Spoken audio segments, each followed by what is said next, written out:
Hello and welcome to this video. Now, I was recently contacted by a chap called Phil who's asked me to construct this MillHolme's model kit of a merchant navy for him. So I took it on, not knowing what to expect. Here's the instructions and details, all typewritten. This kit dates from 1978, according to the paperwork. So no printed thing, this is all typed up, I'd imagine. And the typeface isn't the best. There's the instructions, and as you can see, it's not exactly clearly legible, but we'll give it a go. And there's some information on the locos in there, and then luckily we've got exploded parts diagrams, so hopefully I can use these instead of the written instructions. And there's the date there at 1978, but that's the loco and chassis part. And then on the other piece of paper there are details on the paint specifications for this model. This model will end up in malachite green with the sunshine lettering as 21C number. And then you've got the tender. So it looks simple enough, but as you'll see, things that look simple aren't always that simple. So I'm going to start by unpacking and make sure we've got all the bits. Lots of this old beige tissue paper. First thing I find is the side rods and slide bars. They will need constructing. We've got an Airfix motor, 5-pole motor no less, so that's good. So I'll just get this out and make sure it's all complete and working. And also in here is the worm gear and the drive gear for the axle. But there's the motor, 5-pole open frame motor.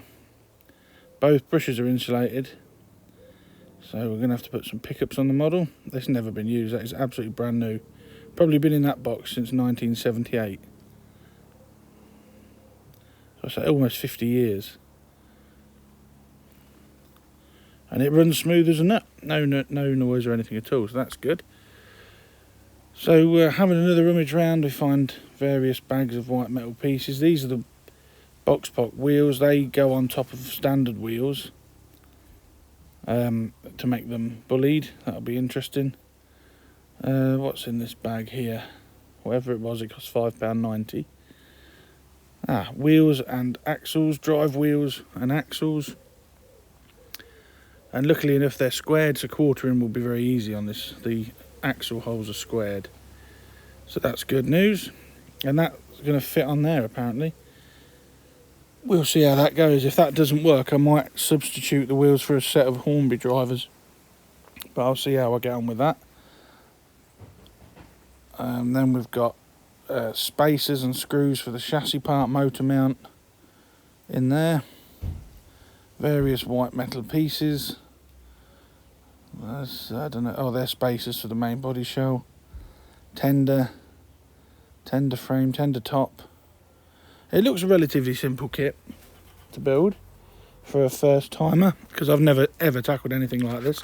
Although I do have a kit built Britannia that belongs to a chap called David that I'm also working on side by side, so that'll feature in a different video. Trailing axle, or trailing axle even, and truck. excuse me. And then that's about it. So I'm going to put everything back.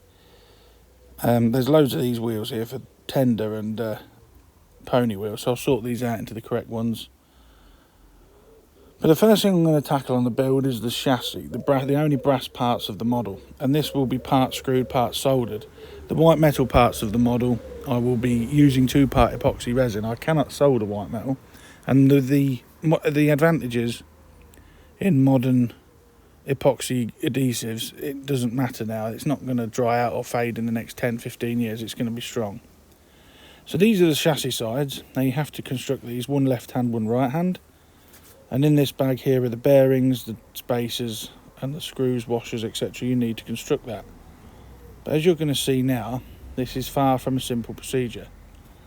That is the motor mount. Now that goes in that slot there like that. Upside down that is, it needs to go the other way, there we go. And that's what the motor sits on. There are these spacers, screws and bearings. Now I'm just having a quick read here of how to do it, and it does say you have to make one left hand, one right hand. just to make sure that you don't get it, you know, if you end up with two left-hand frames, they're not going to fit together.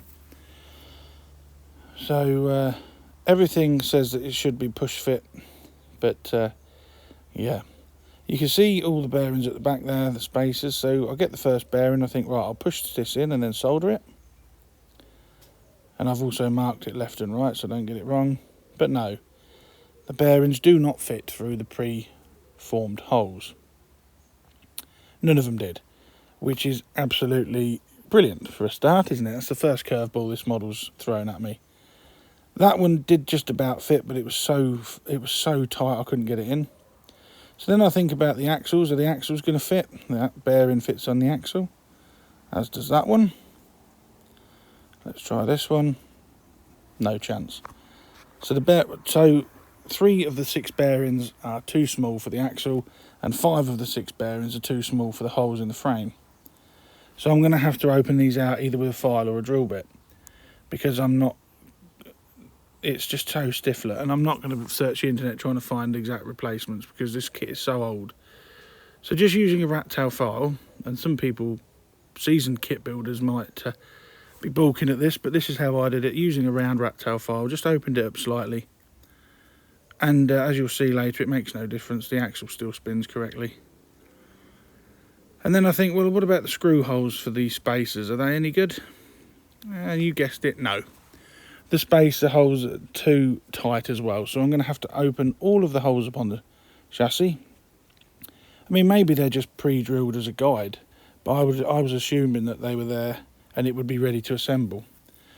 So using a file, I opened all the holes upon the chassis on both sides, and that took a couple of hours because it was just so monotonous. And getting it right, you had to keep doing it and then checking it, and doing it and checking it. But eventually we got to this stage. Now I've fluxed the brass, you can see, and I'm going to solder the bearings into place. Now applying some heat directly to the brass and then just moving the solder around just so the bearings are soldered in place. I will tidy the soldering up with a file afterwards, but again, apply some heat. You can see the flux bubbling away there. Bit of solder just added to the tip, and then just smooth it around. My Antex iron wasn't hot enough to get the whole brass part hot, but it was just localised heat, so it was enough to solder this in place. And then I screwed in the spacers, apart from the last one.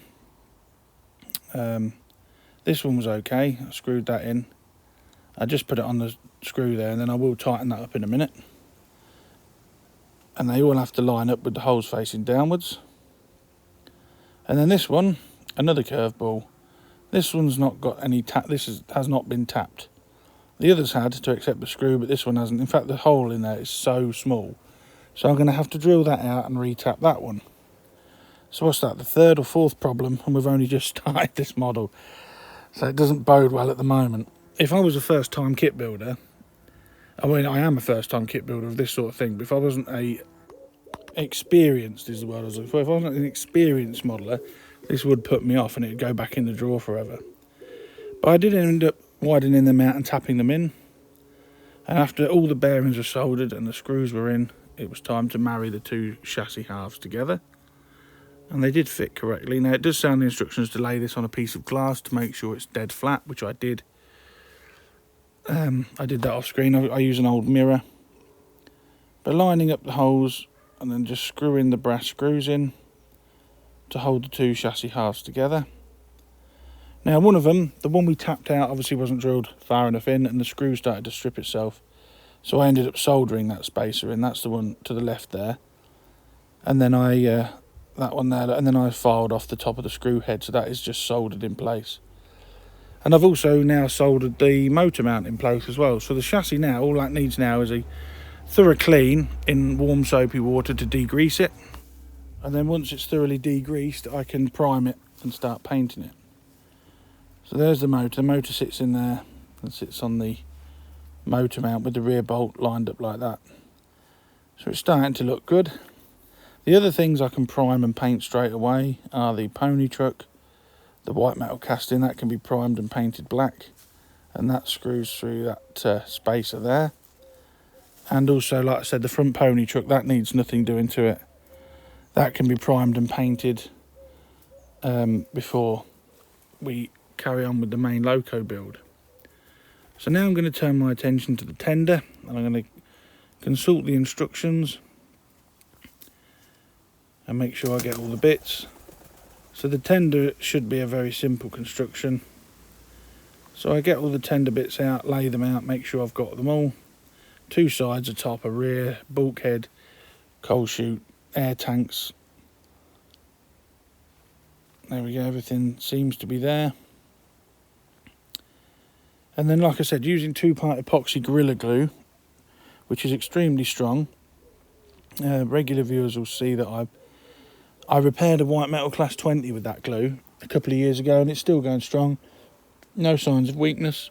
The advantages in modern adhesives now allows you to use that sort of thing. So I'm tidying up the castings with a file just to make sure there's no injector marks or flash marks. So I work around every piece, and then I start dry running, fitting the pieces together. So there's another bit of flashing there that I missed, just file that away. And eventually all the parts are in a satisfactory position to start assembling the tender. The parts, actually, considering how old it is, the castings on the tender are actually quite detailed, the lamps and that on the back. So that will fit on there like that, and then the top holds it all together. It is very simple, the tender build. I need to drill out the buffer holes as well, which I will do. And I'm also going to put pinpoint bearings in the tender chassis, so I needed to drill out all the axle boxes as they were very shallow. So I drilled the axles out using a pin chuck, just drilled it deep enough, and then put in the brass bearing cups. It was quite tough to drill for, maybe my drill bit's a bit blunt, but I should invest in some new drills really. But once that was done, all the brass, I did all 6 axles, and then the brass bearing cups will fit in, and that'll prove a nice, easy, smooth ride for the axles and wheels. And I just super glued them in place with some Loctite super glue. I then set about just building all the parts up. Look, there's all the axles in place. So using some epoxy resin, I put the air tanks and water filler cap on, applying the resin with a small toothpick, just so there's not too much glue. And this sets in 5 minutes, so it was really quick, really sets firm after 5 minutes if it's mixed correctly. So the air tanks are all in place, and then the water filler cap.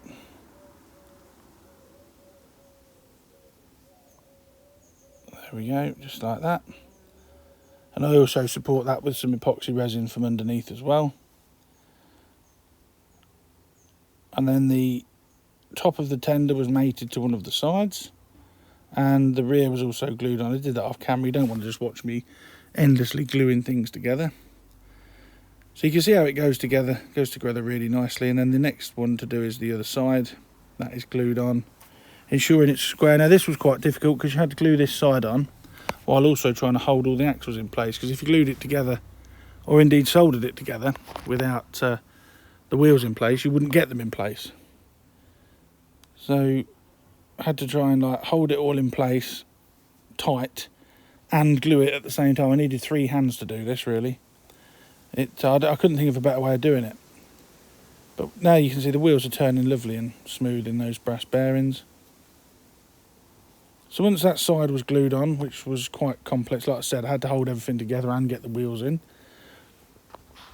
I had to then build the tender front. This part here needed the edges cutting off it because it didn't fit as it was, so I needed to file a nook in the edge. The coal faceplate, where the coal comes down, that was slid in place. And once it's all in place, it actually fits really nicely. And then, of course, you've got the tender drawbar coupling. So when that's all glued in, the ladders are also glued on the back, and the buffer shanks, or the buffer housing, all ready for priming. And so far, so good. I am satisfied with this is going, and this is only part 1. There will be 2 parts to this, because obviously I'm not all going to do it in one video. But as you can see, that glue has dried really strong. So here we are at the end of part 1. So that is ready for priming. It's been cleaned, that's ready for priming and painting black. I will mask the bearing holes though, so that no paint's on the inner face of the bearings. Front pony truck, that's ready to be painted black as well. There are the wheels, that sits on there. I had to open them up a little bit just to accept the wheels. And this truck is also ready for painting.